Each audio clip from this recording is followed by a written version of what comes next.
ಸುಮಾರು ಜನರಲ್ಲಿ ಒಂದು ಡೌಟ್ ಇದೆ, ಬೆಳಿಗ್ಗೆ ಎದ್ದ ತಕ್ಷಣ ನಾವು ಬಿಸಿ ನೀರಿಗೆ ನಿಂಬೆ ಹಣ್ಣು ಜೇನುತುಪ್ಪ ಹಾಕೊಂಡು ಕುಡಿದ್ರೆ ನಮ್ಮ ದೇಹದ ತೂಕ ಕಡಿಮೆ ಆಗುತ್ತಾ ಅಂತ ಸುಮಾರು ಜನಕ್ಕೆ ಒಂದು ಡೌಟ್.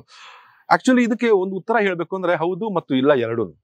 ನೀವು ಕೇವಲ ನಿಂಬೆ ಹಣ್ಣಿನ ಜ್ಯೂಸು ಜೇನುತುಪ್ಪದಲ್ಲಿ ಹಾಕೊಂಡು ನೀರಿನಲ್ಲಿ ಕುತ್ಕೊಂಡು ಸ್ವಲ್ಪ ಜಾಸ್ತಿ ಪ್ರಮಾಣದಲ್ಲೇ ಕುಡಿತಾ ಬಂದಲ್ಲಿ, ನಿಯಮಿತವಾಗಿ ಕುಡಿತಾ ಬಂದಲ್ಲಿ ನಿಮಗೆ ವೆಯ್ಟ್ ಲಾಸ್ ಖಂಡಿತವಾಗ್ಲೂ ಆಗುತ್ತೆ. ಆದರೆ ಇದು ಒಂದು ನಿಮ್ಮ ಬೆಳಗಿನ ಉಪಹಾರ ಅಂದ್ರೆ ಬ್ರೇಕ್ಫಾಸ್ಟ್ಗೆ ಸಬ್ಸ್ಟಿಟ್ಯೂಟ್ ಆಗಿ ತಗೋಬೇಕು. ಅಂದ್ರೆ ನೀವು ತಿನ್ನುವಂತ ಬ್ರೇಕ್ಫಾಸ್ಟ್ ತಿಂಡಿ ಏನಿದೆ ಎಷ್ಟು ತಿಂತಿದ್ರು ಅಷ್ಟೇ ತಿನ್ಕೊಂಡ್ಬಿಟ್ಟು ಕೂಡ 2 ಗ್ಲಾಸ್ ನಿಂಬೆಹಣ್ಣು ಜ್ಯೂಸ್ ಕುಡಿಯೋದ್ರಿಂದ ನಿಮಗೆ ವೆಯ್ಟ್ ಲಾಸ್ ಆಗೋದಿಲ್ಲ. ಯಾಕಂದ್ರೆ ಅದು ಆ ರೀತಿಯ ಡೈರೆಕ್ಟ್ ಎಫೆಕ್ಟ್ ಇರಲ್ಲ. ನೋಡಿ, ಕ್ಯಾಲರೀಸ್ ಪ್ರಕಾರ ಹೇಳ್ಬೇಕು ಅಂತ ಹೇಳಿದ್ರೆ ಜೇನುತುಪ್ಪದಲ್ಲಿ ಸ್ವಲ್ಪ ಫ್ರಕ್ಟೋಸ್ ಅಂಶ ಜಾಸ್ತಿ ಇರುತ್ತೆ, ನಮ್ಮ ದೇಹದಲ್ಲಿ ಫ್ಯಾಟ್ ಮಾಡುವಂತ ಜಾಸ್ತಿ ಅಂಶ ಇರುತ್ತೆ.